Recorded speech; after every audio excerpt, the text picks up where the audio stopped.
Alicia, President Trump is doubling down on his demands to Harvard. He's now threatening to divert $3 billion of grant money if the university doesn't hand over data on foreign students.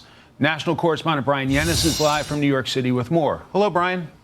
Hey, Mike. Well, President Trump has frozen or cut more than $2.7 billion in federal research grant money to Harvard University, accusing Harvard of fostering an unsafe, anti-American, and anti-Semitic college environment. This morning, the president says that money could soon be redirected. Quote, I am considering taking $3 billion of grant money away from a very anti-Semitic Harvard and giving it to trade schools all across our land. What a great investment that would be for the USA and so badly needed.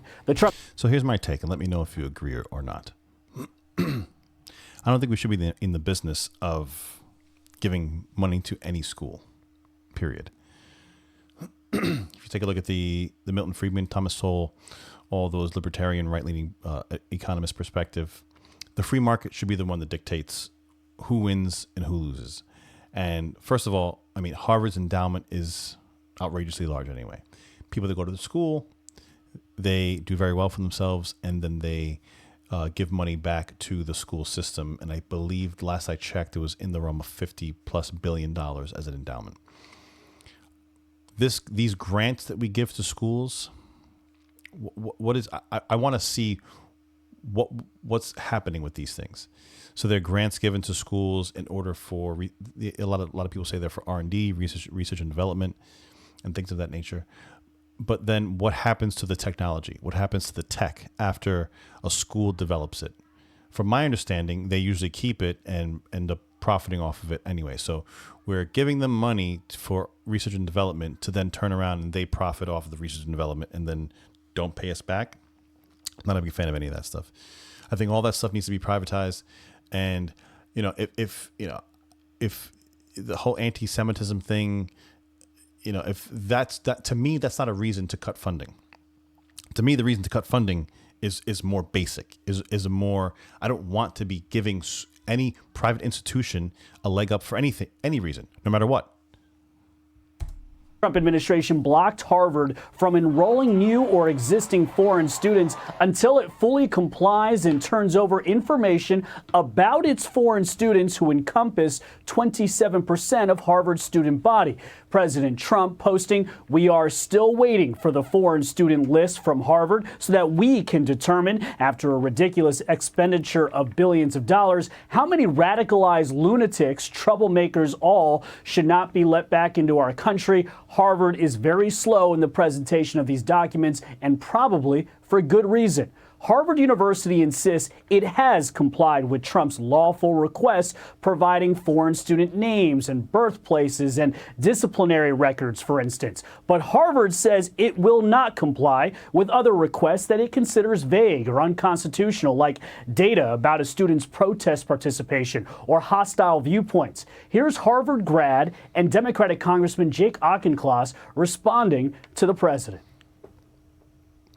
We want a list of those foreign students, and we'll find out whether or not they're okay. Everybody knows they're anti-Semitic, and that's got to stop immediately. He's acting exactly like the unhinged anti-Israel campus protesters that he claims to be opposing. This behavior from the hard right is just as inane as the behavior from the hard left was last year. And those comments in an interview with you. So now, generally speaking, I would kind of agree. And let me explain why. If somebody was allowed into the country for whatever means, in this case, these people were legally allowed to come into the country. If we're going to say that now we're going to change the category, the rules, if we're changing the deal, so to say, I think that's fine to disseminate that information, to give it. I don't think they should be expelled from the country at that point or expelled from their schooling. They made a deal. Whether it was a good deal is not, we're not in that business, I don't think, anymore. The APR, the loan APR is set to where it is. I think that what we should do is, going forward, we should let people know that if you're going to come in here for a student visa or for whatever, like we're going to keep an eye. And if if for whatever reason you're doing something that we think is detrimental to the country, then you're going to go. And if that's the argument that they want to take in this particular case, I don't have much of an issue with that. If they're doing something that's detrimental to the country, however, it would have to still fall in line with, if you're here legally, then you are kind of still granted the protections of the Constitution. So free speech, all of that stuff should kind of become, it's part of the package, I would say.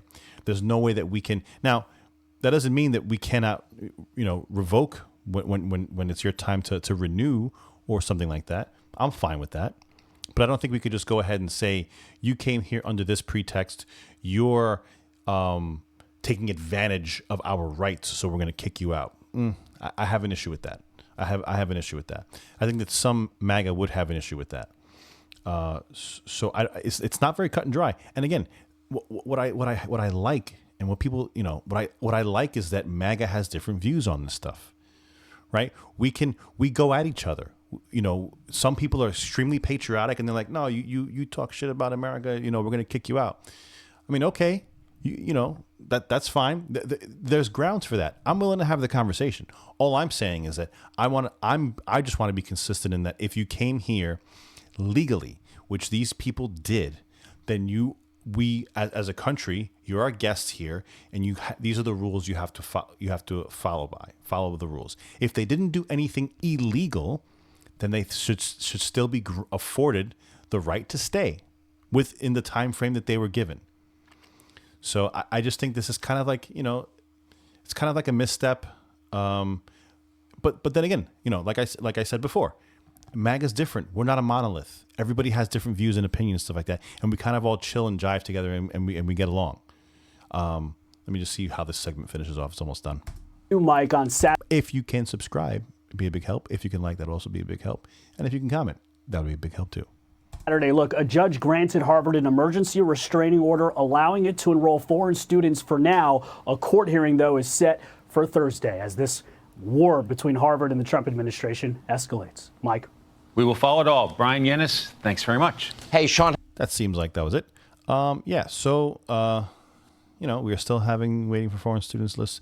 So they're asking for a list, and I think that if somebody is here on a whether it be a visa or whatever, they have to understand that, just like when you're going into somebody's house, there's going to be rules to follow, and some people want you to take their shoes off when you walk in. You don't have to do it, but that also means you don't have to walk into the house. So, like I said, these people came in under the auspice or under the idea that we were going to conduct ourselves in a certain way. They're protesting or doing things, whatever. At the end of the day, if what they're doing is not illegal, I think they should still be granted the right to stay. I think the Trump administration should be given all of the, whether it be pedigree information and the name, addresses. They should have all that stuff anyway, because it's a foreign entity that's entering into the country. Asking them about like their personal information, about like where they protest, stuff like that. If you really want to find that out, go on their social media page, figure that out. I'm sure you know. I think that's kind of a waste of time. I just think that there should be a way to flag them or listen. They don't want to be here. If they're protesting or whatever, or they're doing things, maybe they just don't want to be here, and then we have the right to refuse anybody anybody's entrance into the country that's not a citizen. Yeah, I think again, this is one of these things that's kind of fractured on the right and in the MAGA movement, but that's why it's a great movement, because we all have different of opinions and we can all talk. We're not like the left that just they get their marching orders and everybody's the same way. Like you know a leftist when you see them. Once they say one thing, you know a leftist. I guarantee you that there are MAGA that are yelling Free Palestine. I guarantee you that are MAGA that are staunch Zionists. There's a lot of wiggle room on that side of the aisle, which is good, right? We want a large coalition of people, right? That maybe we very strongly disagree on one issue or another. But hey, that's why it's great. Guys, if you can subscribe, that'd be great. If you can like, that'd be great. If you want to talk about it or comment in the bottom, I'll answer all your comments. If you have questions, I'll answer your questions. Guys, thanks a lot for coming out, and we will see you again on the next video. Thanks a lot, guys.